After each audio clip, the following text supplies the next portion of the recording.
بسم اللہ الرحمن الرحیم رب اشرح لی صدری ویسر لی امری واحلل عقدۃ من لسانی یفقهوا قولی اما بعد فقد قال سبحانہ وتعالی فی محکم کتابہ بسم اللہ الرحمن الرحیم وما خلقت الجن والانس الا لیعبدون صلوات پر محمد وعلی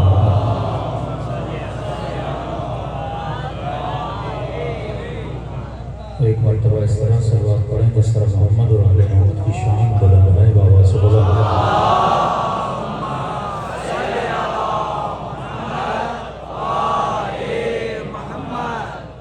آواز کا مائک تھوڑا زیادہ کریں کھینچ رہا ہے آواز صلوات پڑھیں محمد و آل محمد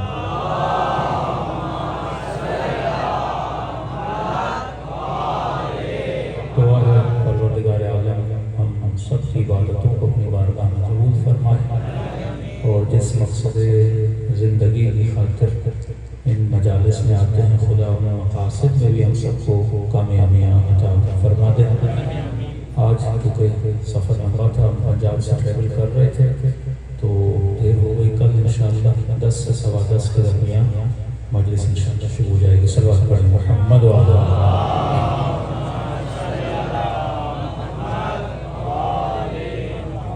قرآن مجید کی وہ آیت جو تقریباً ہر عام مسلمان، ہر مولوی، ہر مفتی کو پتہ ہے کہ ہم نے جنوں کو اور انسانوں کو ایک ہی مقصد کے لیے خلق کیا تاکہ یہ اللہ کی عبادت کریں۔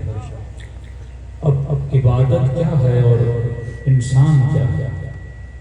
یہ عقل مندی ہے کہ انسان جو چیز بناتا ہے اس کے بنانے کے ساتھ اس کا مقصد بھی بیان کرتا ہے۔ یہ چھوٹا سا ٹیشو پیپر ہے، یہ کمپنی ٹیشو پیپر ایسے نہیں بناتی، پہلے دیکھتی ہے کہ انسان کی ضرورت ہے، کہتے ہیں ضرورت ایجاد کی ماں ہے۔ اس میں دیکھا کہ انسانوں کو پسینہ آتا ہے، تو اس پسینے کے پوچھنے کے لیے کسی چیز کا ہونا ضروری ہے۔ پھر کہا انسان کھانا کھاتا ہے، ہاتھ میلے ہو جاتے ہیں، ہر جگہ پانی نہیں ہوتا، تو کیا کریں انسان کی ضرورت کے لیے؟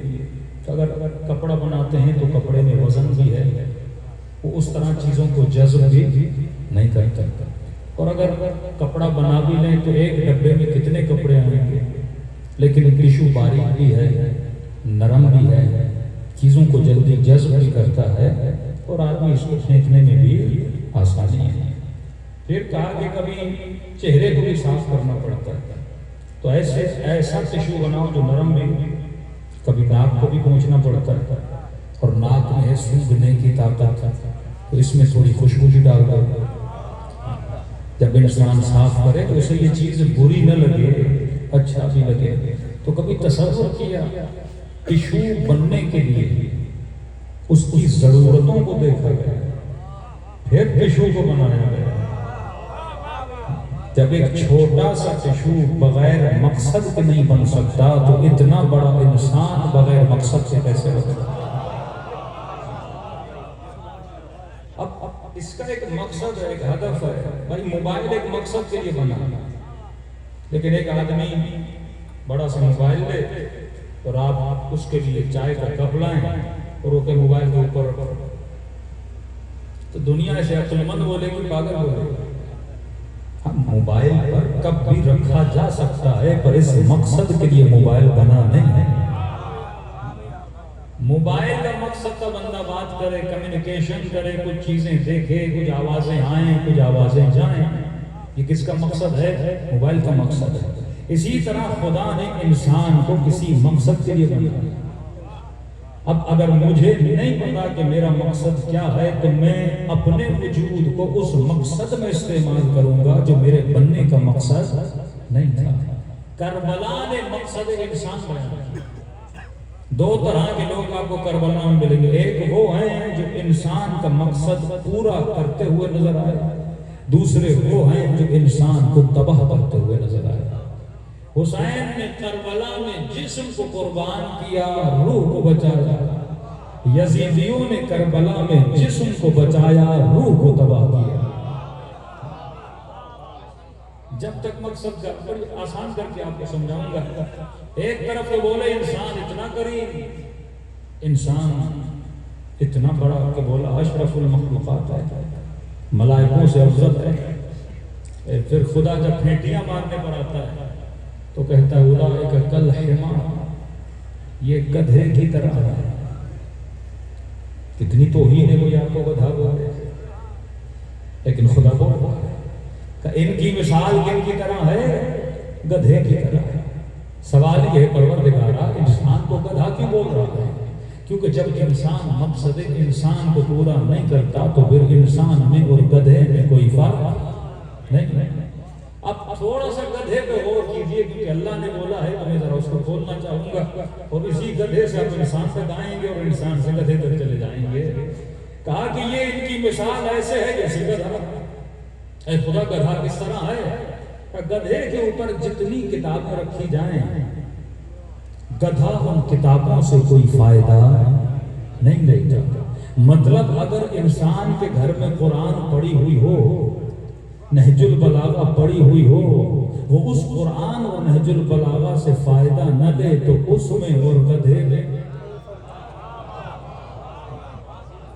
فرق انسان اور حیوان کیا ہے؟ دوسری چیز اللہ نے گدھا کی بولا کیونکہ گدھے میں صلاحیت نہیں ہے۔ تعریف انسان سمجھو، مقصد انسان سمجھو۔ آپ سامنے گدھا رکھیے اور ایک طرف انسان کی تصویر رکھیے، ذرا جانچنا شروع کر دیجئے کہ گدھے میں اور انسان میں فرق کیا ہوتا ہے۔ اب کوئی انسان یہ بولے میری آنکھیں بڑی بڑی ہیں خوبصورت ہیں، تو گدھا سامنے سے بولے گا میری آنکھیں تجھ سے بڑی ہیں۔ مطلب آنکھ کا بڑا ہونا کمال انسانی نہیں ہے، یہ تو گدھے کی مجھ سے زیادہ بڑی ہے۔ اب فرق کا بتا تو چلے نا، انسان اور گدھے میں فرق کیا کہ خدا جب انسان کو گدھا بولے تو کسی چیز کی وجہ سے بول رہا ہے نا۔ اب کوئی یہ بولے کہ کیونکہ میرے کان بڑے ہیں اسی لیے میں انسان ہوں، تو گدھا بولے گا میرے کان تجھ سے بھی زیادہ بڑے بڑے۔ کوئی بولے میری زبان بڑی ہے اس لیے میں انسان ہوں، گدھا بولے گا میری زبان تجھ سے بھی زیادہ بڑی ہے۔ کوئی بولے میں بہت بڑا پہلوان ہوں اسی لیے میں انسان ہوں، گدھا بولے گا میرے اندر تجھ سے زیادہ طاقت ہے۔ اسی لیے جب علی نے خیبر کا دروازہ اکھاڑا تو علی نے جسم پہ ناز نہیں کیا تھا، فرمایا علی نے جسم کی طاقت سے نہیں بلکہ روح کی طاقت سے اکھاڑا۔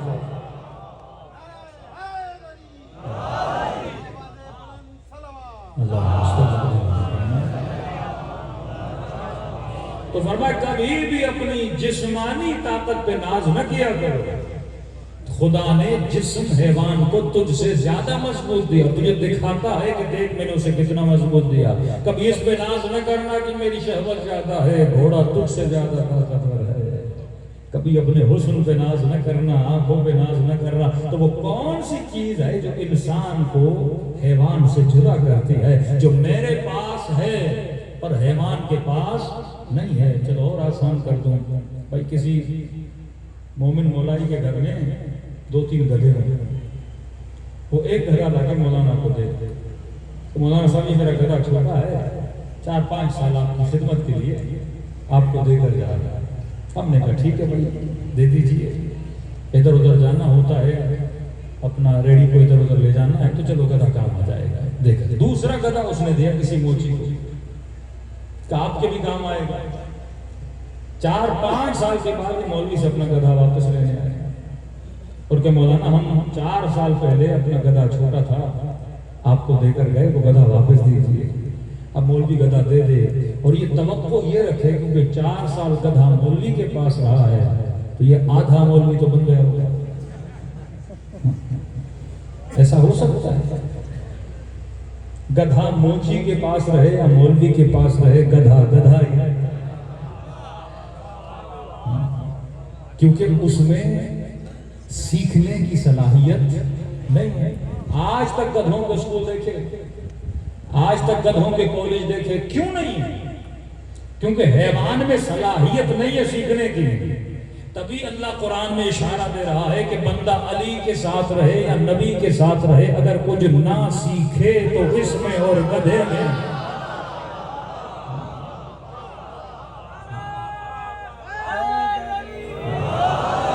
اب مجھے نہیں پتا اتنی چھوٹی سی بات مسلمان کو سمجھ میں کیوں نہیں آتی۔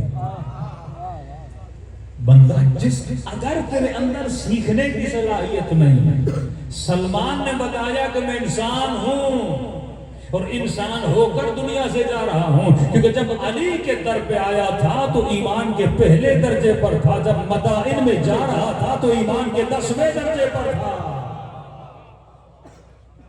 اب ایک جملہ آپ کے لیے کہوں برا نہیں مانیے گا، اگر بندہ 5 سال 6 سال 7 سال مجلس حسین میں آئے اور کچھ نہ سیکھے،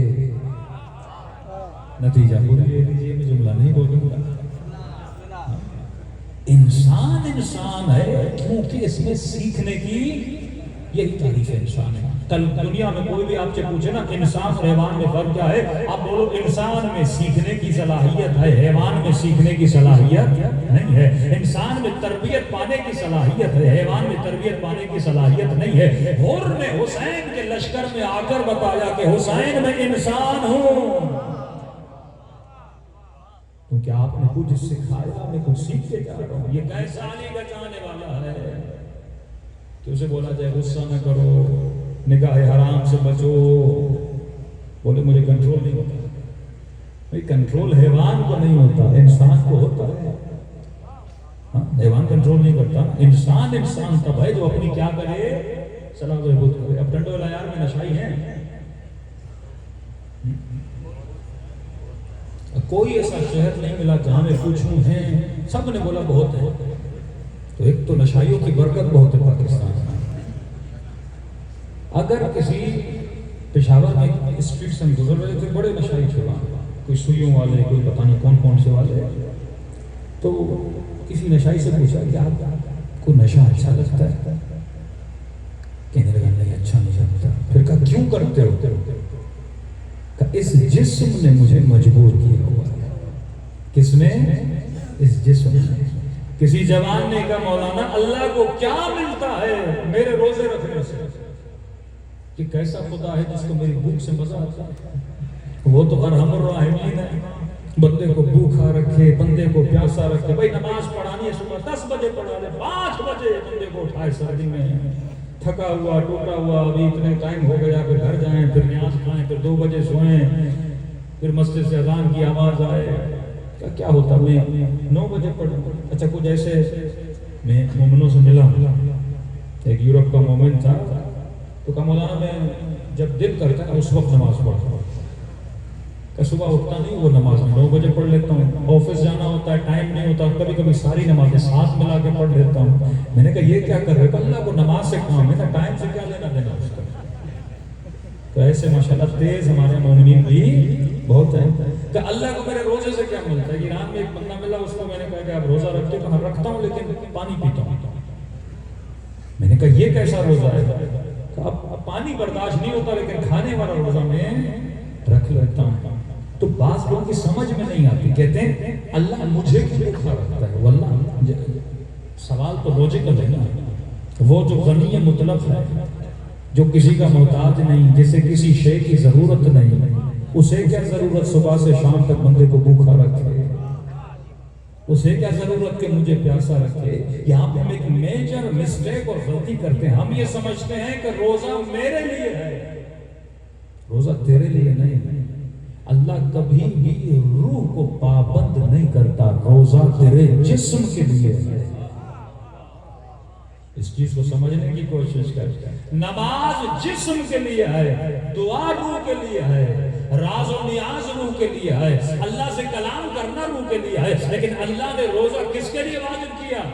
جسم کے لیے. اب مولا فرماتے ہیں کہ جسم اس حیوان کی طرح ہے، اگر اسے چھوٹ دو گے یہ تیرے اوپر سوار ہو جائے گا.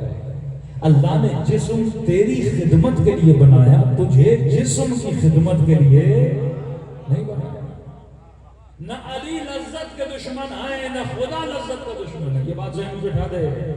اہل بیت چاہتے ہیں تو دنیا میں بھی اعلیٰ سے اعلیٰ لذت لے، آخرت میں بھی سب سے زیادہ لذت لے. دلیل دے کر بات کروں گا، بغیر دلیل کے بات نہیں کروں گا. آپ پورا سال کھانا کھاتے ہو، کھاتے نا پورا سال کھانا. سب سے زیادہ کھانا کھانے میں مزہ کس مہینے میں آتا ہے؟ رمضان. یعنی جس مہینے میں جسم کو اللہ تکلیف دیتا ہے، مزہ بھی کھانے میں اسی مہینے میں آتا ہے. وہ تمہیں سب سے زیادہ لذت دینا چاہتا ہے. پھر میں گدھے کی مثال اس لیے دے رہا ہوں، گدھے بہت پاکستان میں. آپ کسی گدھے گاڑی والے سے پوچھو کہ تم اسے کھانا کب کب دیتے ہو، تو کہتا ہے جس دن گدھا کام نہیں کرتا نا میں کھانا بند کر دیتا ہوں. صبح سے شام تک اسے کام کرواتا ہوں، پھر رات کو اسے گھاس دیتا ہوں، پھر اس لالچ میں یہ اگلے دن کیا کرتا ہے؟ کام کرتا ہے. اللہ کہتا ہے اس کو گدھے کی طرح ٹریٹ کرو. اگر اسے نکما بناؤ گے، صبح سے شام تک کھلاتے رہو گے، کہ کبھی بھی تجھے جنت تک نہیں پہنچائے گا. تو راکب ہے، یہ مرکب ہے، یہ تیری سواری ہے، تو سوار ہے. کہیں ایسا نہ ہو یہ تیرے اوپر چڑھ جائے. بڑا خطرناک ہے. مولا فرماتے ہیں وہ سرکش حیوان ہے جس کو پکڑ کے رکھنا. ایسا نہ ہو کہ تمہارے گاؤں میں ایک بندہ آئے اور اس نے سارا سامان خود اٹھایا اور گدھا پیدل پیدل چل رہا ہے. جس طرح اس پہ ہنستے ہو نا، اپنے وجود پہ بھی ہنسا کرو. یہ جسم تیری خدمت کے لیے ہے، تو جسم کی خدمت کے لیے نہیں ہے. روزہ تیرے لیے نہیں ہے، روزہ جسم کے لیے ہے، تاکہ تو اسے سکھائے کہ کب اس نے کھانا ہے، کب اس نے کھانا نہیں کھانا. اور اعلیٰ ترین لذت خدا کو عطا کرتا ہے کہ رمضان کے سفرے جتنے رنگین ہوتے ہیں، جلیبی رمضان میں، پکوڑے رمضان میں، کسٹر رمضان میں بھئی آج تو بھوکا رہا، لیکن جب آپ جسم کو بھوک دیتے ہو نا، اب جب اسے کھانا دیتے ہو تو اسے اعلیٰ ترین لذت بھی ملتی ہے۔ دوسری چیز، کیونکہ یہ کون بتائے گا؟ جس طرح ٹیشو پیپر کی کمپنی کو پتا ہے ٹیشو کیسے بنا، کہتے ہیں اگر تو اسلامی احکام پہ عمل کرے تو اعلیٰ ترین لذت دنیا میں بھی ملے گی، آخرت میں ملے گی۔ لیکن اگر تو اس جسم کے کہنے پر چلے، یہ جب بولے مجھے کھلاؤ، جب بولے مجھے گھماؤ، جب بولے مجھے یہاں لے جاؤ، اگر تو اس کی مرضی پہ چلا تیری روح تباہ ہو، برباد ہو جائے گی۔ بالکل اسی طرح جس طرح گھر میں گھوڑے کو کنٹرول کرتے ہو، ایک گدھے کو کنٹرول کرتے ہو، اسی طرح اپنے جسم کو کیا کیا کرو؟ کنٹرول کیا کرو، تاکہ یہ تجھے خادم حسین بنائے۔ فرمایا پہلے جسم کو اپنا خادم بنا، پھر خود کو علی کا خادم بنا۔ اگر تو جسم کا غلام ہے کبھی علی کا غلام نہیں بن سکتا۔ اگر مولا کو مولا ماننا ہے پہلے اپنے جسم کے مولا خود بنو، پھر علی تیرے مولا بنیں گے۔ لیکن اگر تو جسم کا مولا نہیں، جسم کا آقا نہیں، یہ تجھے تباہ و برباد کر دے گا۔ اب جوانوں کے لیے اکثر چہرے جوانوں کے نظر آ رہے ہیں، فرماتے ہیں ہم تجھے اعلیٰ ترین لذت عطا کرنا چاہتے ہیں، اور واللہ اگر اسلامی اصولوں پہ عمل کریں تو زندگی نور بن جائے۔ خلقت کا مقصد یعنی یہاں بھی مزہ وہاں بھی مزہ۔ صبح سے شام تک بندہ بھوکا رہا، رات کو افطاری پہ بیٹھا، اعلیٰ ترین لذت۔ کھانا وہی ہے جو ڈیلی کھاتے ہو، لیکن رمضان میں سب سے زیادہ کھانے میں مزہ آتا ہے، کیونکہ تم نے اس کو ٹرینڈ کیا، پورا دن اس کو اس طرح چلایا جس طرح تو چاہتا تھا، تیری روح چاہتی تھی۔ اب جب اسے کھانا دو گے اسے مزہ بھی ملے گا اور اتنی دیر بھی کرے گا۔ کائے جوان اسی طرح آنکھوں کو بھوکا رکھ، جس طرح پیٹ کو بھوک دیتے ہو نا، اب جب کھانا ملتا ہے تو مزہ آتا ہے۔ آج معاشرے میں طلاق کیوں ہے؟ آج لوگ شادیاں کرنے کے بعد بھی اپنی بیویوں سے مطمئن کیوں نہیں؟ کبھی سوچا ہے؟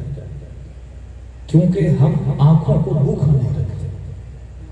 جب آنکھ کسی کو دیکھنا چاہتی ہے ہم فوراً اسے وہ چیز دے دیتے ہیں، جس کے نتیجے میں اس دل کے اندر ایک حسرت پیدا ہوتی ہے۔ بندہ جوان ہوا،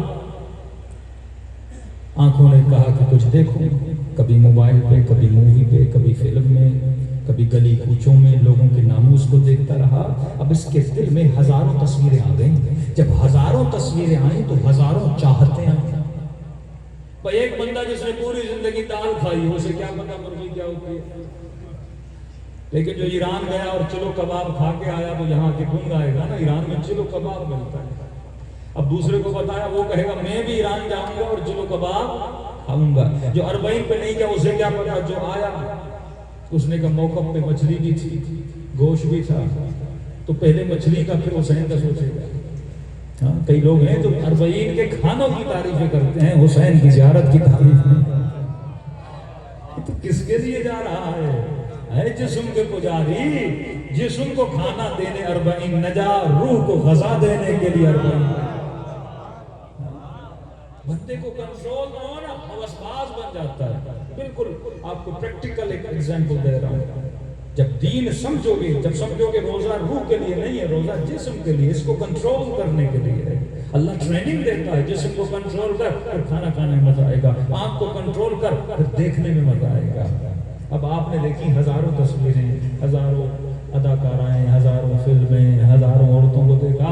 اب جب شادی ہوئی، پہلی رات گھونگھٹ ہٹایا، زوجائے محترمہ کا چہرہ دیکھا، فوراً ذہن میں آیا اس کی آنکھیں اچھی، فلاں کی اچھی تھی، اس کا ناک ایسا ہے، فلاں جیسا ہوتا۔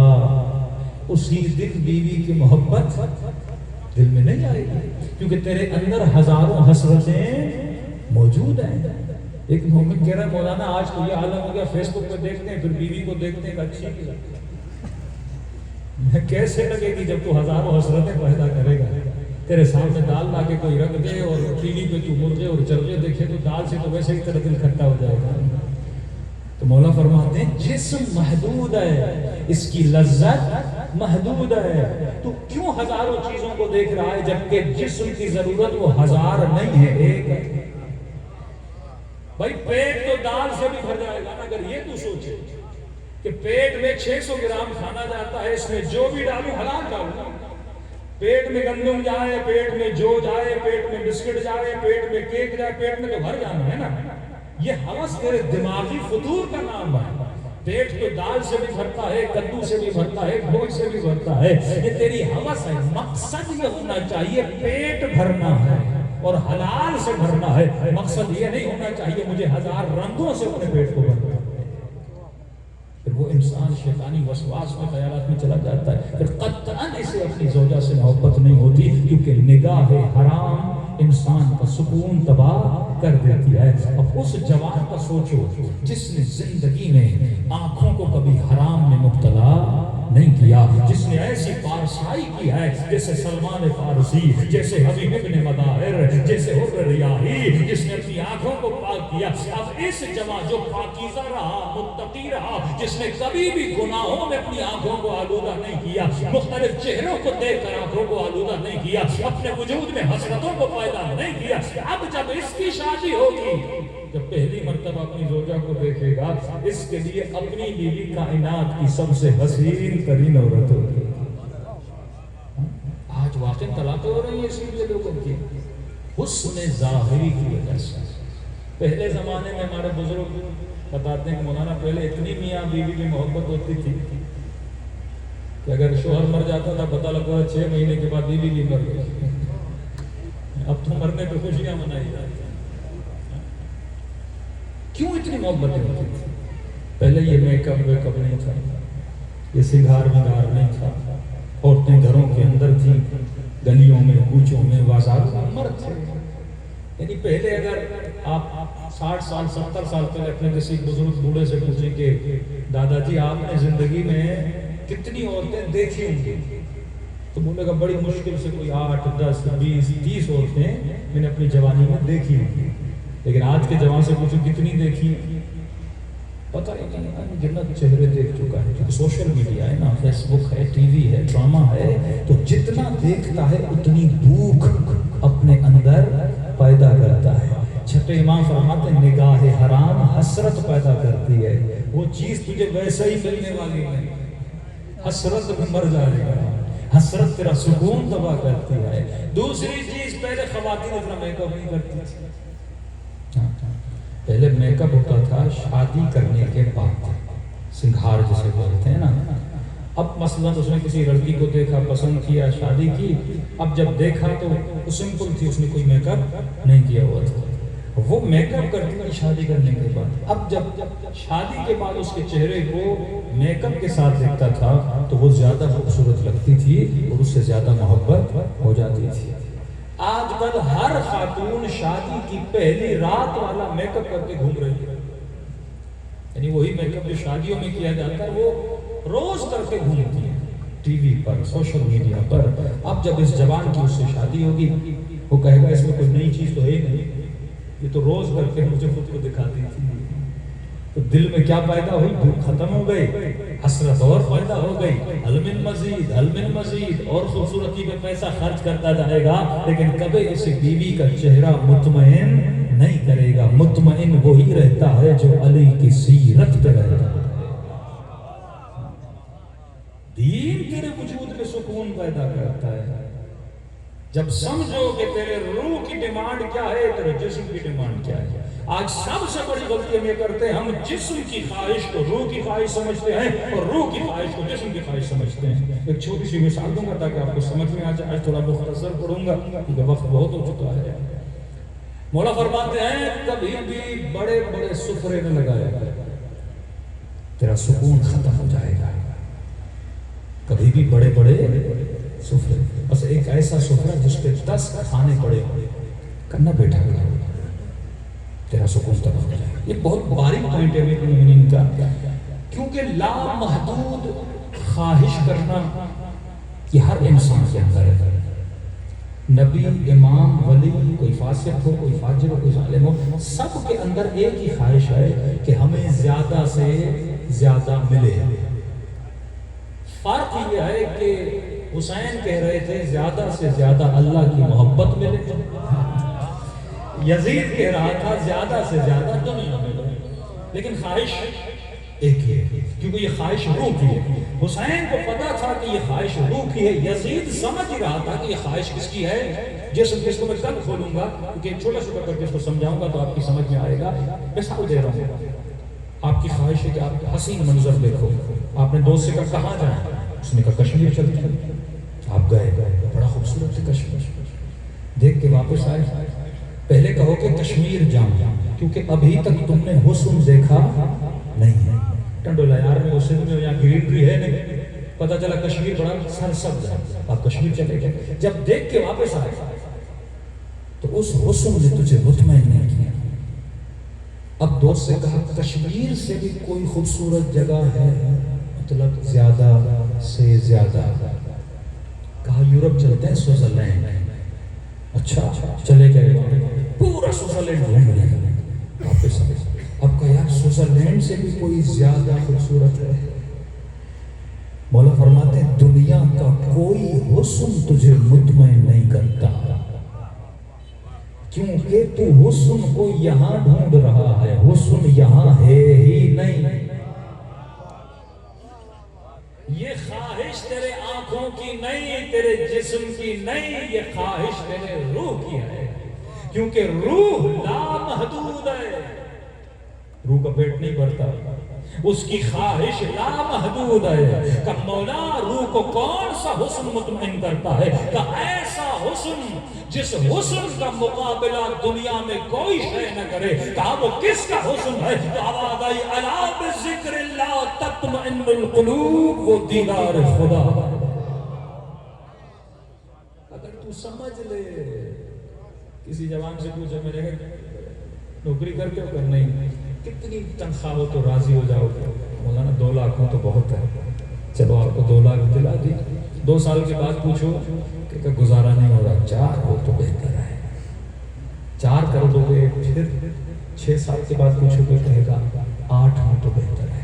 آج تک دنیا کا کوئی امیر دیکھا جو کہے انف؟ ایک دیکھا مجھے. ایلن مسک لے لو, مائکروسافٹ کا مالک لے لو, دنیا کے امیر ترین جو ارب پتی لوگ ہیں نا, وہ بھی مطمئن نہیں ہوتے. کہتے ہیں اور یہ جو اور کی خواہش ہے نا, یہ انسان کا اپنا قصور نہیں ہے, یہ خواہش روح کی ہے. روح کہتا ہے مجھے زیادہ سے زیادہ چاہیے. اب وہ زیادہ سے زیادہ میں دنیا میں ڈھونڈتا ہوں, بلکہ دنیا میں مجھے کبھی ملنے والا ہے ہی نہیں.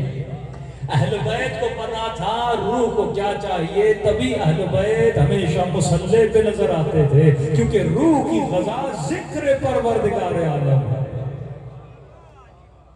روح دنیا کی چیزوں سے واللہ مطمئن نہیں ہوتا. جوان کہتا ہے شادی ہو جائے مجھے سکون مل جائے گا, جب پہلی ہو جاتی ہے کہتا ہے دوسری. یہ کھانا ملے, یہ بہترین گھر بنا دو. خواہش ہوئی نا انسان کہ اچھا گھر بنا دو, بہترین دیواریں, گھر, رنگ, بلب بلب سب کچھ کیا. 6 مہینے 8 مہینے اس گھر میں گزارو گے نا, کہو گے رنگ چینج کر دو, مزہ نہیں آ رہا. دنیا کا نا حسن تجھے مطمئن کرتا ہے. بہترین گاڑی لو, سال کے بعد کہو گے پھر بدل لو. اچھے سے اچھا موبائل لو, پھر کہو گے پھر بدل لو. کیوں؟ کیونکہ تو حل من مزید کی تلاش میں رہتا ہے, جبکہ تجھے پتا نہیں جسے تو تلاش کر رہا ہے وہ تلاش جسم کی نہیں ہے, وہ تلاش روح کی ہے. وہ دنیا میں نہیں ملنے والا. وہ کون ہے؟ وہ دیدار پروردگار عالم ہے. روح اللہ سے میلاب چاہتی ہے. جس طرح جسم کے میلاب سے خوش ہوتا ہے, پیٹ کھانے سے خوش ہوتا ہے, آنکھیں منظر سے خوش ہوتی ہیں, کان آواز سے مزہ لیتے ہیں, اسی طرح روح اگر کسی شے سے مزہ لے سکتی ہے تو اللہ سے لیتی ہے. کیوں؟ فرمایا کیونکہ انا للہ و انا الیہ راجعون. تو دنیا کی مخلوق نہیں ہے, تو میری طرف سے آیا ہے اور میری طرف ہی پلٹ کے جائے گا. یہ مخلوق یہاں کی ہے نہیں. اب یہ مسٹیک ہم کرتے ہیں, جو روح کو چاہیے ہوتا ہے ہم اسے کھانا دیتے ہیں, ہم اسے گاڑی دیتے ہیں, ہم اسے بنگلہ دیتے ہیں, ہم اسے پیسہ دیتے ہیں. یہ شروع میں جسم کے مزہ, جسم محدود ہے. مزہ دینے کے بعد بہترین کھانا آپ کو بھوک لگے نا, جیسے پیٹ بھرا اسی کھانے سے الٹی آنے لگی. پیٹ کہتا ہے بس ہو گیا, کیونکہ پیٹ محدود ہے, جسم محدود ہے, جسم کی لذت محدود ہے. روح لامحدود ہے, لامحدود لذتوں کے پیچھے جانا چاہتا ہے. تو اسے وہ دو جو لامحدود ہے. اگر محدود دو گے تو ہمیشہ بے سکون رہو گے. اب مولا کی مثال سمجھ میں آئی کہ میں نے مقدمہ آپ کے سامنے رکھا کہ سفروں پہ زیادہ کھانے نہ رکھا کرو کیونکہ بے سکون ہو جائے گا. کمال خدا تو دیکھیے محدود جسم میں لا محدود روح کو ڈال دیا. یہ اللہ کا کمال ہے. سمجھے نا ایک چھوٹی سی چیز ہو لیکن ایٹم بم جتنا پاور رکھتی ہو اللہ نے وہ کام کیا. کراچی میں ایسے ہوٹل ہیں کہتے ہیں 6000 دو 40 آئٹم کھاؤ. کتنے لوگ ہیں مجھے نہیں پتا. مولا کہتے ہیں ایسے ہوٹلوں میں نہ جایا جائے. ہم گناہ نہیں ہے لیکن جاؤ گے تو تیرا سکون تباہ ہو جائے گا. اب آپ نے کہا 40 آئٹم. کہاں 40 آئٹم کتنے میں 6000 میں 6000 40 کا فروٹ بھی ہے آئس کریم بھی ہے باربیکیو بھی ہے مچھلی بھی ہے کڑھائی بھی ہے سب کچھ ہے. سارے فوٹو رکھے ہوئے ہیں. روح کی ڈیمانڈ ہے لامحدود. اب دونوں خواہشیں مل گئی. جسم کی بھی ڈیمانڈ بھوک ہے. یہاں پہ ہم کنفیوز ہو جاتے ہیں. روح کہتا ہے جاؤ زیادہ سے زیادہ چاہیے نا اس کو لیکن دے کس کو رہے ہو جسم کو دے. اب آپ خود بھی گئے بیوی بھی لے گئے 4 بچے بھی لے گئے 2 دوست بھی لے گئے اور سب کا 6,000 بھر کے 40-45 ہزار آپ نے خرچہ کر لیا. تو میں نے کہا بندے خدا کا ہوٹل والا بے وقوف ہے. وہ 40 تجھے کھلائے گا 6,000 میں.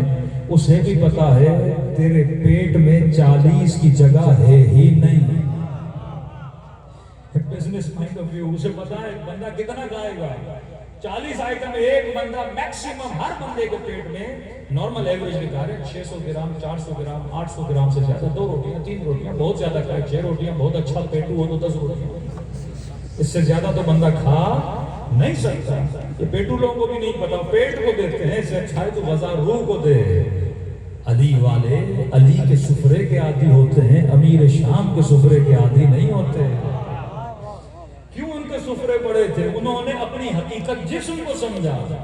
علی کا سفرہ نہیں علی کا مصلی بڑا ہوتا تھا. یہاں روح کی غذا دی جاتی تھی. اب آپ چلے گئے اتنا خرچہ کیا. اب آپ کا بچہ کتنا کھائے گا؟ آپ نے کہا بیٹا یہ بھی کھاؤ بیٹا یہ بھی کھاؤ. میں نے خرچہ کیا ہے کھاؤ. اس نے کہا پیٹ بھر گیا. آپ غصہ کرو گے میں نے 6,000 خرچہ کیا اور تو کھا نہیں رہا. بیوی کھائے گی کہ بس پیٹ بھر گیا. اور جب خود بھی کھانے جاؤ گے تھوڑا یہاں سے تھوڑا یہاں سے تھوڑا یہاں سے کسی بھی چیز کا مزہ نہیں لے پاؤ گے. تھوڑا تھوڑا کر کے کھاؤ گے. اور علی کا فرمان نہ سن کر جب ایسے ہوٹل سے باہر آؤ گے تو وجود حسرت سے بڑا ہوگا اور غصے میں کہو گے اے کاش وہ آئس کریم بھی کھا لیتا وہ ٹکا بھی کھا لیتا لیکن پیٹ میں جگہ نہیں تھی. مولا فرماتے جس نے سمجھ لیا نا پیٹ کی وجود کی ڈیمانڈ محدود ہے وہ 40 سفروں پر بیٹھ کر بھی بے مطمئن رہتا ہے. اور علی والا دال روٹی کھا کر بھی مزے میں اور مطمئن رہتا ہے. اسے پتا ہے پیٹ کو محدود چیزیں چاہیے. تو جب تک یہ 2 چیزوں کو سمجھ نہیں پاؤ گے نا کہ انسان کی خلقت اور مقصد کیا ہے. تربیت جسم کو دینی ہے. روح تو ویسے تربیت یافتہ ہے. نفخت من روحی ہمارے وجود میں اللہ کے روح کا نفخہ ہے. اس نے نفخ الہی ہمارے وجود میں ڈال دیا. تربیت کسے دینی ہے؟ جسم کو دینی ہے. مولا علی فرماتے ہیں اگر علی کو آخرت کے 1000 گھنٹے دیے جائے علی دنیا کا 1 گھنٹہ دینے کے لیے تیار نہیں. عجیب جملہ. علی کو آخرت کے 1000 گھنٹے دیے جائیں علی دنیا کا 1 گھنٹہ دینے کے لیے تیار نہیں. کہ مولا کیوں؟ فرمایا وہ 1000 گھنٹے بنتے ہیں دنیا کے 1 گھنٹے سے. دنیا محدود ہے پر لا محدود برزخ کو بناتی ہے. جسم محدود ہے پر لا محدود عبادتوں کو انجام دیتا ہے. اگر تم اسے مطیع خدا بنا دے جسم کو. روح تو ویسے ہی اچھی ہے. فرمایا نفخت من روحی. روح ایک چھوٹا سا دانہ ہے. آپ ایک ہاتھ میں دانہ رکھو ایک ہاتھ میں سیب رکھو. بچے کو سمجھاؤ میرے لال یہ دانہ ایک دن سیب بنے گا اور یہ سیب ایک دن دانہ تھا. بالقوہ بالفعل. یہ آج سیب ہے اور اس دانے میں توانائی ہے کہ یہ سیب بن سکے. فرمایا تم سب کے اندر الہی نفخے کا دانہ ہے. تم سب کے اندر یہ طاقت ہے کہ تم مسلمان بن سکو. کربلا اسی چیز کا نام ہے.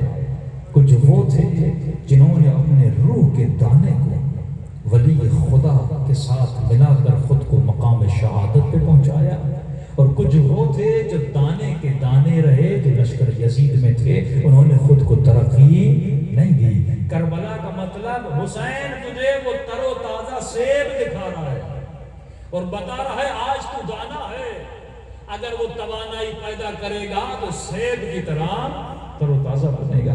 حسین تجھے حور دکھا رہا ہے، حسین تجھے حبیب ابن مظاہر دکھا رہا ہے، حسین تجھے عباس دکھا رہا ہے، حسین تجھے جوان علی اکبر دکھا رہا ہے، زینب تجھے سکینہ دکھا رہی ہے کہ دیکھو ان کربلا کے کرداروں کو، اور تیرے اندر بھی صلاحیت ہے، تو ایسا بن سکتا ہے، لیکن کب بنے گا؟ جب کربلا کے ماحول میں خود کو بڑا کرے گا۔ سندھ کی سرزمین سے آم کی گٹھلی لے جاؤ کینیڈا، کہ آم وہاں آم بنے گا؟ نہیں، گٹھلی میں طاقت ہے، زمین میں توانائی ہے۔ آم اسی زمین میں بنے گا جو سندھ کی زمین میں، کیوں؟ کیونکہ یہاں ماحول ہے، وہ گرمی ہے، وہ ہوا ہے، وہاں برف ہے، وہاں ٹھنڈک ہے۔ تو جب ایک سیب کا دانہ، آم کی گٹھلی بغیر زمین کے آم نہیں بن سکتی، تو کیسے علی والا بن سکتا ہے جب تیرے گھر میں علی کے گھر کا ماحول نہ ہو؟ انوائرمنٹ انسان کو بناتا ہے، ماحول انسان کو علی والا بناتا ہے۔ اچھا، اربعین میں ایسا کیا کبھی سوچا ہے؟ بندہ سندھ کا، پنجاب کا، یورپ کا، یو کے کا، کینیڈا کا، اربعین آتا ہے، سارے لوگ مومن بن جاتے ہیں۔ ایسا ماحول امام حسین وہاں کریٹ کرتا ہے، ہر بندے کے اندر قربانی کا جذبہ۔ یہی عرب ہیں، دوسرے دنوں میں جاؤ ان کا حال دیکھا گیا، لیکن اربعین میں ایسی خدمت کرتے ہیں۔ وہ کہتا ہے میرے گھر آ، وہ کہتا ہے میرے گھر، وہ کہتا ہے میں تیرے کپڑے دھوں، وہ کہتا ہے میں تیرے پاؤں دباؤں۔ ایک عجیب منظر کہ ایک عرب تھا، اس کے گھر گئے، اس نے بیٹے کو کہا وہ سامان لے آؤ، نیا نیا سامان، بیگ کھولے، نئے نئے کمبل، نئی نئی چادریں، نئے نئے تکیے، نئے نئے برتن، نئے نئے جگ، نئے نئے کپ۔ تو کہا گھر میں اور بھی سامان، آپ ہمارے نیا سامان کیوں کھول رہے ہیں؟ تو یہ نیا میں نے ابھی نہیں خریدا، یہ بہت کب کا خرید کے رکھا ہوا ہے۔ کہ کیا مطلب؟ کہ یہ میری بیٹی کا جہیز ہے، میں چاہتا ہوں سب سے پہلے حسین کے ظاہر بیٹی کے جہیز کو استعمال کریں، جب یہ گھر جائے تو اس کی زندگی میں حسین کی خوشبو آئے۔ کس کے اندر یہ جذبہ ہے؟ اور اربعین میں سے جذبہ کیوں آتا ہے؟ کیونکہ وہاں کا ماحول ایسا ہے۔ مطلب بندہ 6-7 دن اربعین میں جاتا ہے، کتنا بدل جاتا ہے۔ اگر یہی ماحول ہمارا پورا سال رہے تو ہم سلمان بنے یا نہ بنے؟ ماحول ہے۔ 6 دن اربعین کے اربعین کو نہ دیکھا کرو۔ علماء فرماتے ہیں اربعین حکومت امام زمانہ کی ایک جھلک ہے، کہ جب حضرت مہدی ظہور کریں گے تو پوری دنیا کا ماحول وہی ہوگا جو اربعین میں تجھے نظر آتا ہے۔ رنگ، نسل، زبان، سب کا ناچتا اور رشتہ حسین والا ہوتا ہے۔ یہ نہیں کہ تو کہاں کا ہے، تو کہاں کا، نہیں، ہم سب حسینی بن جاتے ہیں۔ وہاں یہ نہیں عجب ہے، عجم ہے، عرب ہے، تو خاتم حسین ہے، تو ظاہر حسین ہے۔ وہاں نسبتوں کو دیکھا جاتا ہے، وہاں گھروں کو کھولا جاتا ہے، وہاں کوئی پیاسا ہے اسے پانی پلایا جاتا ہے، کوئی بھوکا ہے اسے کھانا کھلایا جاتا ہے، اور بندہ جیسے پاکستان میں آتا ہے اپنے ایسی کے روم میں ٹانگ رکھ کے سو جاتا ہے۔ اس کے لیے کوئی فرق نہیں پڑتا کسی دیہات میں کوئی بندہ بھوک سے مر رہا ہے، کوئی سیلاب سے تباہ ہو رہا، نہیں، میں اپنے گھر میں سکون سے۔ لیکن یہ جذبہ اربعین میں نہیں ہوتا۔ لوگ اپنے گھروں کے دروازوں کو کھولتے ہیں۔ یہاں کسی کے گھر کا دروازہ کھولا اور غریبوں کو بولے آ جاؤ میرے گھر میں سو، نہیں، ہم کہتے تجھے ٹینٹ لے کر دیتے ہیں، تو دریا کے کنارے لگا، احسان کرتے ہیں تیرے اوپر، تو وہاں سو جا۔ اربعین میں کوئی بولتا ہے ایسا؟ کہتا نہیں، میرے گھر میرے بیڈ پہ سو جا، میرے گھر کا پانی پی، میرے گھر کے برتن میں کھانا کھا۔ یہ جذبہ ایثار اربعین میں ہے، یہاں پاکستان میں کیوں نہیں؟ کیونکہ اربعین کا ماحول یہاں نہیں ہے۔ امام زمانہ لوگوں کی زندگی ایسی بنا دی ہے، مطلب کہ ٹنڈولا یار میں کوئی غریب کوئی فقیر نہیں رہے گا، امیر اپنے اکاؤنٹس کھول دیں گے۔ وہی ماحول ہوگا جو مدینے میں تھا، لوگوں نے اصحاب صفا کے لیے اپنے گھر کھول دیے تھے، انصار جب آئے لوگوں نے اپنے گھروں میں رہائش کی، صلہ اخوت وہیں سے جاری ہوا، کہ سب ایک دوسرے کو اپنا بھائی بناؤ، اپنے گھروں میں لوگوں کو جگہ دو۔ فرمایا ظہور حضرت امام زمانہ کے بعد لوگ اپنے ہاتھوں میں چاندی سونا سکے لے کر گلیوں میں گھومیں گے اور کہیں گے ہے کوئی زکات لینے والا؟ کوئی زکات لینے والا نہیں ہوگا۔ کوئی عورت کوفے سے اپنے بدن پہ سونا پہن کر گلیوں میں چلے گی، نہ کوئی اسے دیکھے گا نہ کوئی اسے لوٹے گا۔ ایسا ماحول امام کی حکومت میں آئے گا۔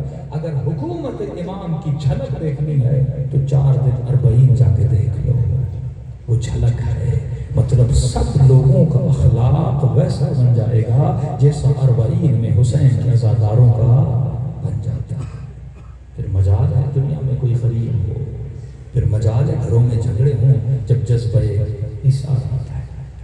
دوسری طرف فرمایا ہمیں تم سب کا، یہ نہیں کہ جو مجلس امام حسین میں آتا ہے اہل بیت کے پاس اس کا ریکارڈ نہیں ہے، جو آتا ہے ہمیں ایک ایک کا پتہ ہوتا ہے۔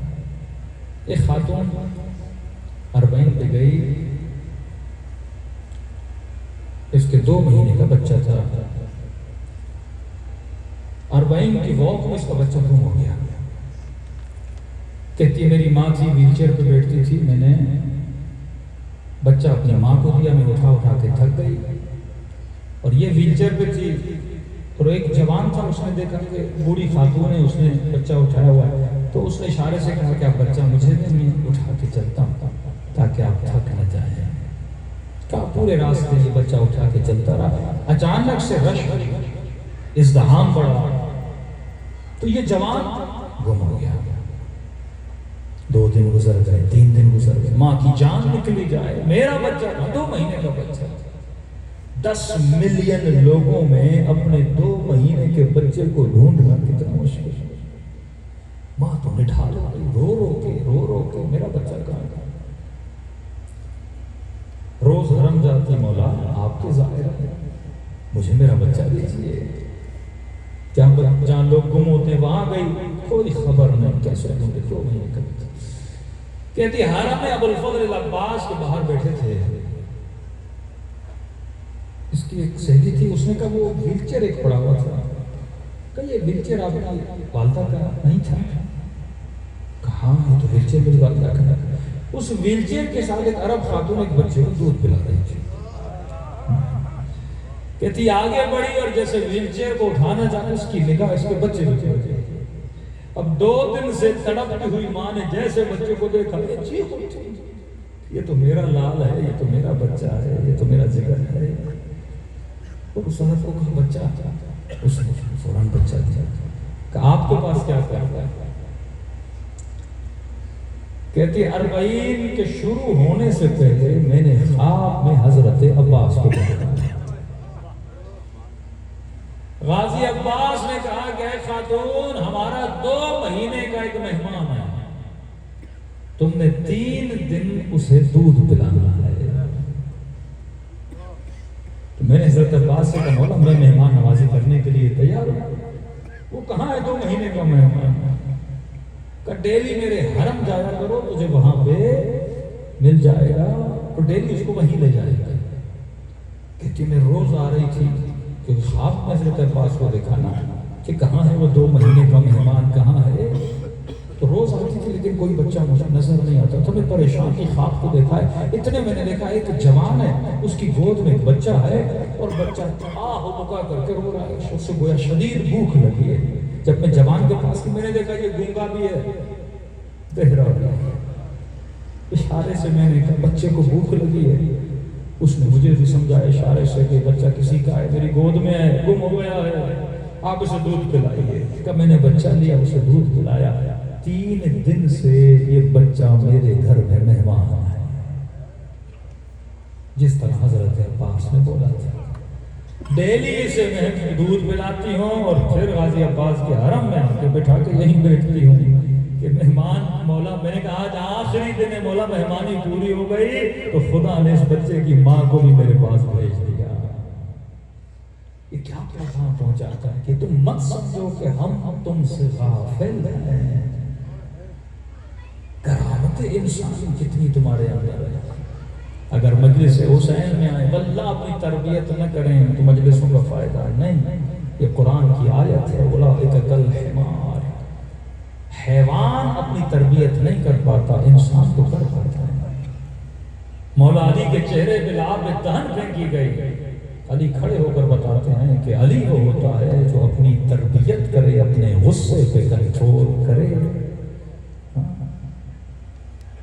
اگر جوان اپنی آنکھوں کو کنٹرول نہ کرے تو سمجھو اگر تمہارے اندر تربیت کی صلاحیت نہیں۔ عباس علمدار ایسے تو نہیں بنتے نا حسین ابن علی، کہ آج حضرت ابراہیم بھی صبر حسین کو دیکھ کر بول اٹھا کہ حسین جتنا صبر تو ابراہیم کے اندر بھی نہیں۔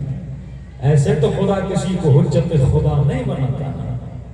عباس علمدار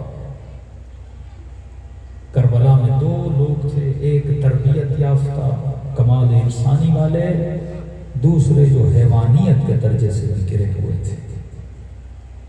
علی اصغر کی شہادت کے بعد امام حسین نے دنیا پہ واضح کر دیا کہ حسین کا مقابلہ انسانوں کے ساتھ نہیں تھا، حسین کا مقابلہ حیوانوں کے ساتھ تھا، کیونکہ انسان جب گرتا ہے تو حیوان سے بھی زیادہ گر جاتا ہے۔ 2 محرم شمر نے کہا کہ خیمے ہٹا دیے جائیں، کہتے ہیں حضرت عباس نے تلوار نکالی اور لکیر کھینچی۔ جلال عباس مشہور تھا، غیظ و غضب عباس مشہور تھا، کہتے خون حضرت عباس کی آنکھوں میں بنایا، تلوار نکالی کہ اگر کسی میں جرت ہے تو لکیر کو پار کر کے دیکھا۔ جب تک عباس ہے کس میں جرت کے خیموں کو ہاتھ لگائے۔ بی بی زینب فرماتی میں خیمے کے اندر بیٹھی تھی، امام حسین خیمے میں آیا، تھوڑا سا میں نے حسین کو پریشان پایا، میں نے کہا حسین بھیا کیوں پریشان؟ کہا عباس نے خط کھینچی ہے۔ کہا اس میں پریشانی کی کیا بات ہے؟ آپ نہیں چاہتے؟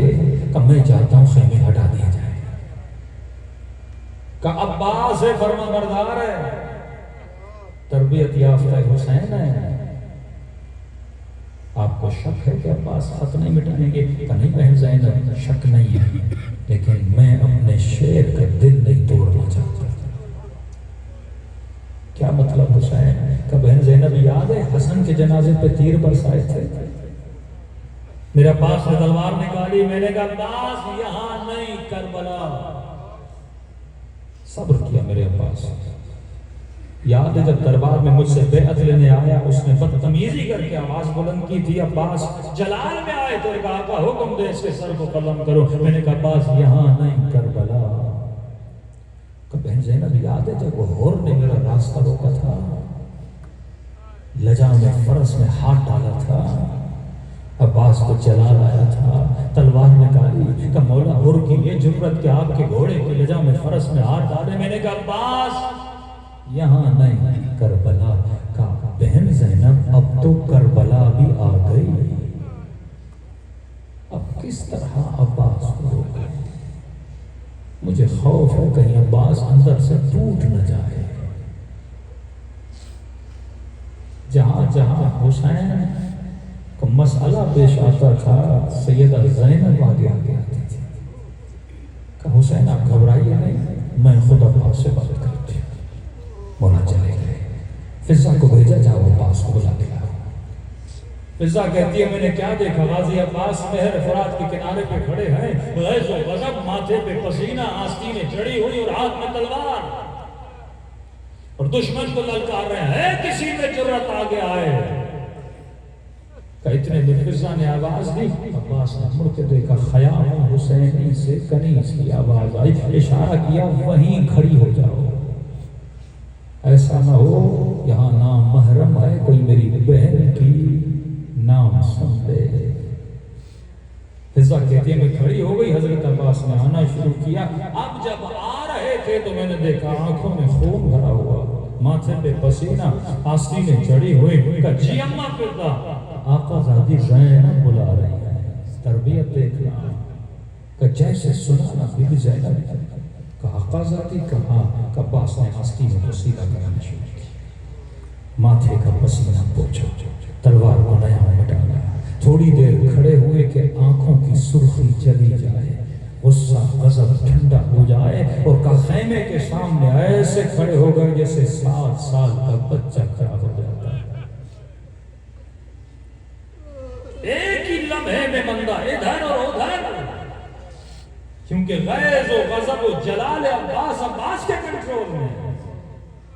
جب چاہتے ہیں تو جلال میں آتے ہیں، جب چاہتے ہیں تو صبر کرتے ہیں، جب چاہتے ہیں تو تلوار نکالتے ہیں، جب چاہا تو تلوار کو نیام میں ڈال دیا۔ یہ علی ہیں اور اولاد علی ہیں، یہ تربیت یافتہ گھرانہ ہے۔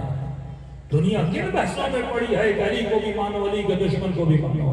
ہم نہ تاریخ میں جاتے ہیں نہ ہسٹری میں جاتے ہیں، بات تربیت کی اور بات انسان کی ہے۔ علی نے معاشرے کو حسن و حسین دیے، دشمن علی نے معاشرے کو یزید دیا۔ یزید اپنی تربیت سے بتا رہا تھا کہ میری تربیت کس نے کی ہے، حسین اپنی تربیت سے بتا رہا ہے کہ میرا تربیت کرنے والا کون ہے۔ معاشرے کو کیسے پتا چلے گا؟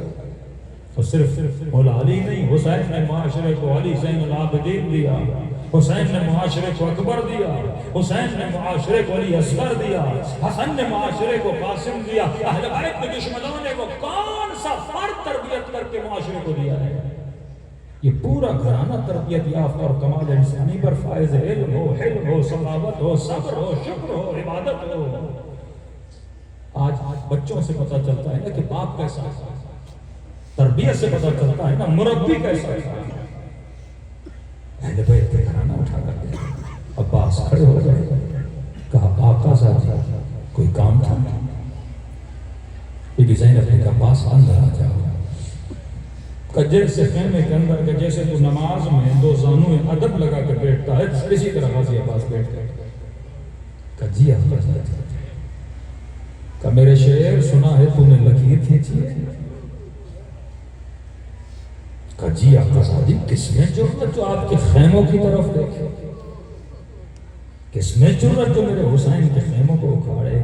کہ عباس میں جانتی ہوں تیرا غرور ہے، تو نے دشمن کو للکارا ہے، تو نے دشمن کو دھمکی دی ہے عباس، لیکن دل کو حسین یہ چاہتے ہیں کہ خیمے ہٹا دیے جائیں۔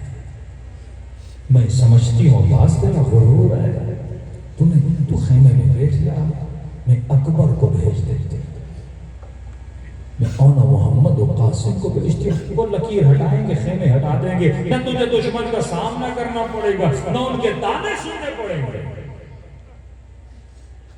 عباس بات کو سمجھ رہے ہو؟ کہتے ہیں عباس علمدار کھڑے ہو گئے، فرمایا آقا زادی اکبر کیوں جائے گا جب حسین کو نہیں پسند، میں خود جا کے کھینچی ہوئی لکیر کو مٹا۔ دشمن کے تانے کیا ہوتے ہیں؟ اگر حسین کی رضا ہے تو عباس اسی پہ راضی ہے۔ یہ فلسفہ کربلا ہے، رضا برضا وتسلیما لامرہ لا معبود سواک یا غیاث المستغیثین۔ آج تو کس کو راضی کر رہا ہے؟ اگر زندگی میں ہر وہ کام کروں جس سے میرا امام راضی، میرا خدا راضی، پھر دیکھو خدا کون سا مقام عطا کرتا ہے۔ اس بحث کو میں کل کھولوں گا تاکہ آپ کو سمجھ آ جائے کہ فکر حسین اور فکر یزید کیا تھی، فلسفہ حسین ابن علی کیا تھا، کہ زندگی اللہ نے تجھے دی، اللہ کو راضی کرو۔ تیرے امام کی نگاہیں تیرے اوپر ہیں، حر نے حسین کو راضی کیا اور حسین نے مولا خدا کو راضی کیا۔ تبھی سر حر جب امام حسین کی گود میں تھا تو اس کے ماتھے پہ وہ رومال باندھا جو سیدہ زہرا نے اپنے ہاتھوں سے سیا تھا۔ فرماتے ہیں سیلاب کے نتیجے میں حر کا جنازہ قبر سے باہر آ گیا۔ کئی سالوں کے بعد وقت کے بادشاہ نے دیکھا، تب جا کے پتا چلا یہ حر ہے۔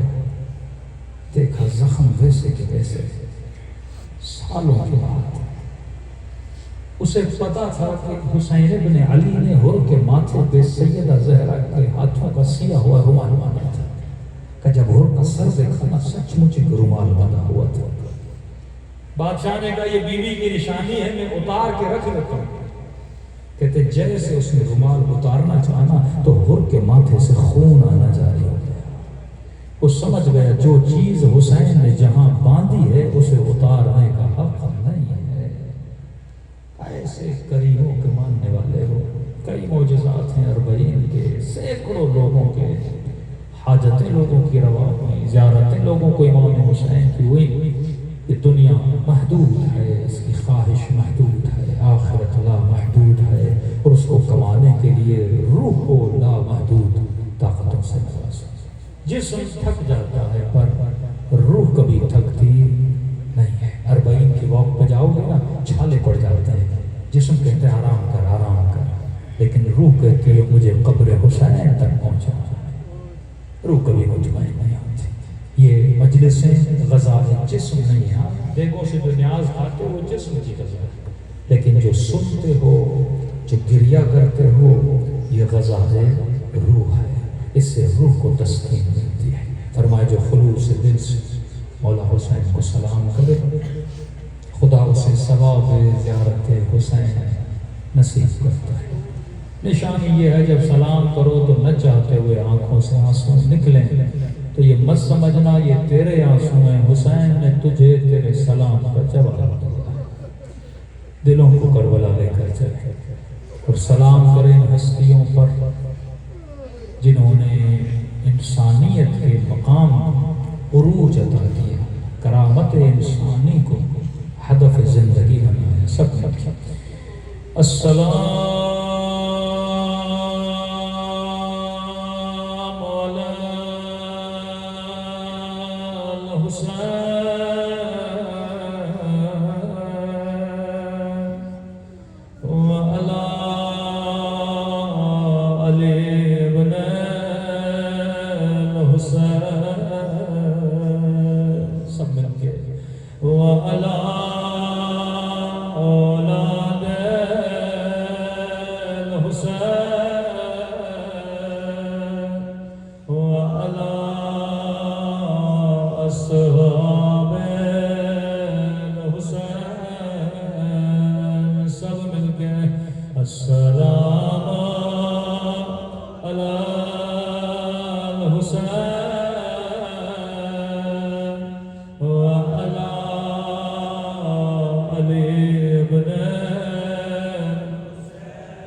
سب مل کے السلام علی الحسین وعلی علی ابن حسین کی صدا بلند ہو، وعلی اولاد الحسین وعلی اصحاب ایسے کہو جیسے سکینہ نے بابا کو پکارا تھا، سب مل کے السلام علی الحسین وعلی علی ابن وعلی اولاد الحسین وعلی اصحاب میرا سلام ہو زینب کی لٹی ہوئی چادر پہ،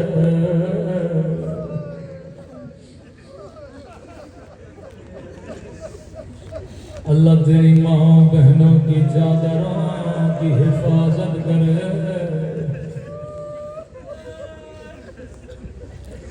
آیت اللہ شیرازی کہتے ہیں اگر کوئی شیعہ نہ سنے یہ کہ رونے کے لیے کافی کہ علی کی بیٹی اور شرابی کا دربار اللہ سب کو شام میں ننھی سی قبر سکینہ کی زیارت نصیب کرا۔ میں ایک مرتبہ شام گیا ہوں، جب شام کے بازار سے گزرا میں نے زینبیہ میں بی زینب کو مخاطب کیا، میں نے کہا بی زینب آج کا شریف بھی اس بازار سے نہیں گزر سکتا، مجھے نہیں پتا علی کی بیٹی اس بازار سے کیسے گزری ہوگی۔ محرم میں انوے خان کا نوحہ سنتے ہو، لیکن کبھی کبھی امام زمانہ کا نوحہ بھی سنا کرو۔ زیارت ناہیہ امام زمانہ کا نوحہ سنیں گے کیسے مساج پڑھتا ہے۔ رو کے فرمایا میرا سلام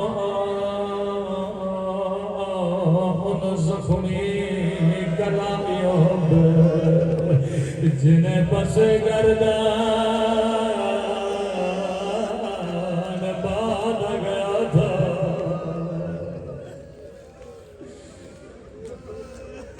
غازی عباس کسی ذاکر کے خواب میں آیا، فرمایا ذاکر تو میرے اصلی مسائب کیوں نہیں پڑھتا؟ کہنے لگا غازی عباس میں یہ پڑھتا ہوں آپ کی آنکھ میں تیر لگا، آپ کے دونوں بازو کاٹے گئے۔ فرمایا یہ میری مصیبت ہے پر میری اصل مصیبت نہیں ہے۔ کہ غازی عباس آپ کی اصل مصیبت کیا ہے؟ کہ ظالم نے میرے دونوں بازو کاٹے، ایک مرتبہ ایک تیر میری آنکھ میں لگا تھا۔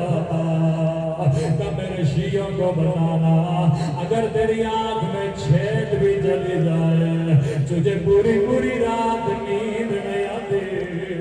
میری آنکھ میں تیر تھا، میرے بازو سلامت نہیں تھے، میں تیر کو نکالتا، میں نے سر کو بڑا ہلایا پر تیر نہیں نکلا۔ میں نے گھٹنوں کو اوپر کیا، تیر کو گھٹنوں کے درمیان دیا، جیسے سر اٹھانا چاہتا تھا وہ کسی ظالم نے میرے سر پہ گرز مارا۔ ایسا کہ میرے اداداروں کو بتانا کربلا کا جو بھی شہید جب بھی گھوڑے سے گرا اس کے بازو سلامت تھے، میں کربلا کا واحد شہید ہوں، جب گھوڑے سے گرا میرے بازو سلامت نہیں تھے۔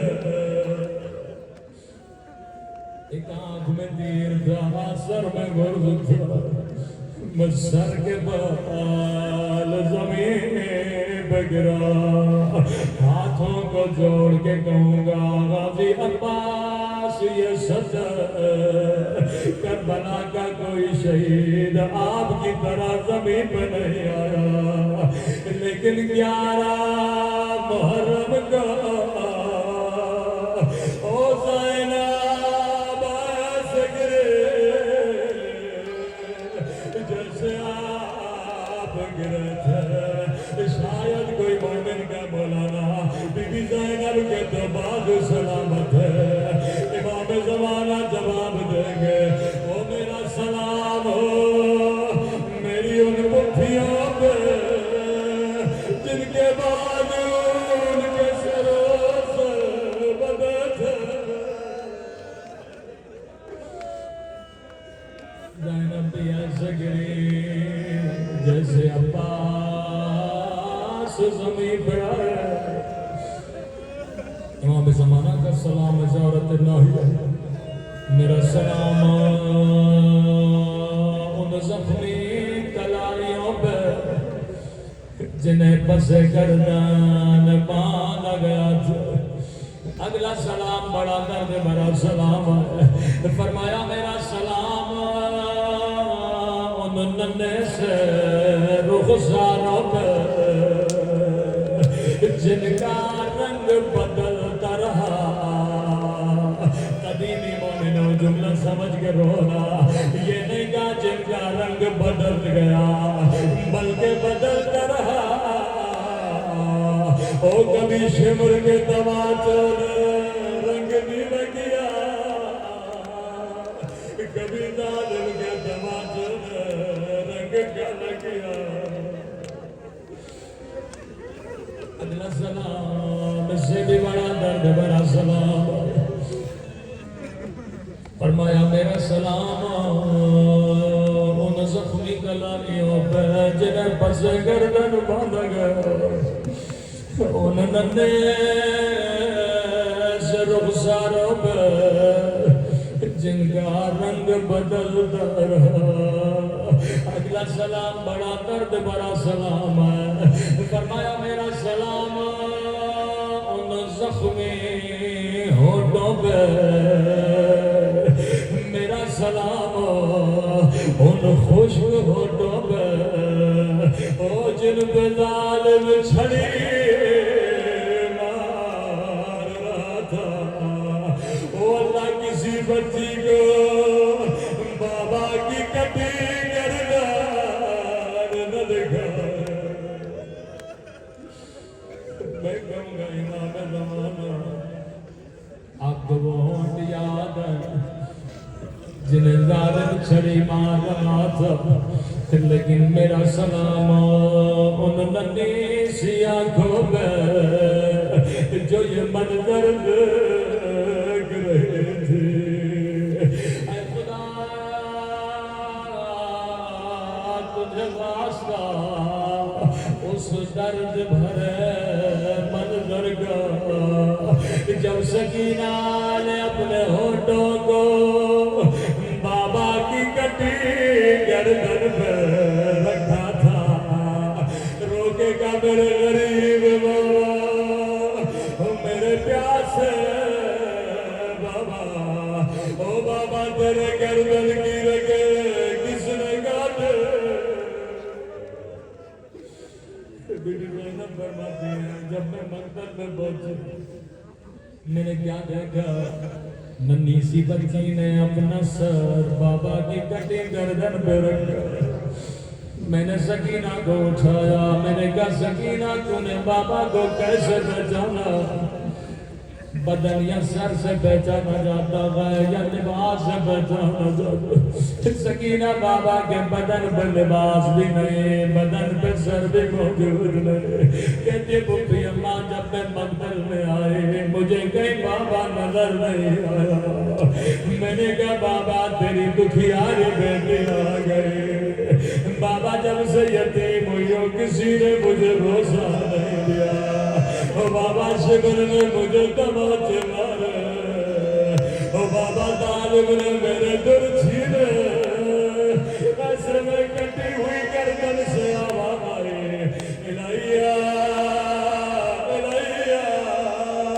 او میری یتیم بچے بابا کے سینے میں سو جا. اے خدا تجھے سکینہ کی یتیمی کا واسطہ, تجھے مولا حسین کے زخمی ہونٹوں کا واسطہ, تجھے آج کے رونے کا واسطہ ہم سب کو قبر کے رونے سے محفوظ فرما, ہم سب کو قیامت کے رونے سے محفوظ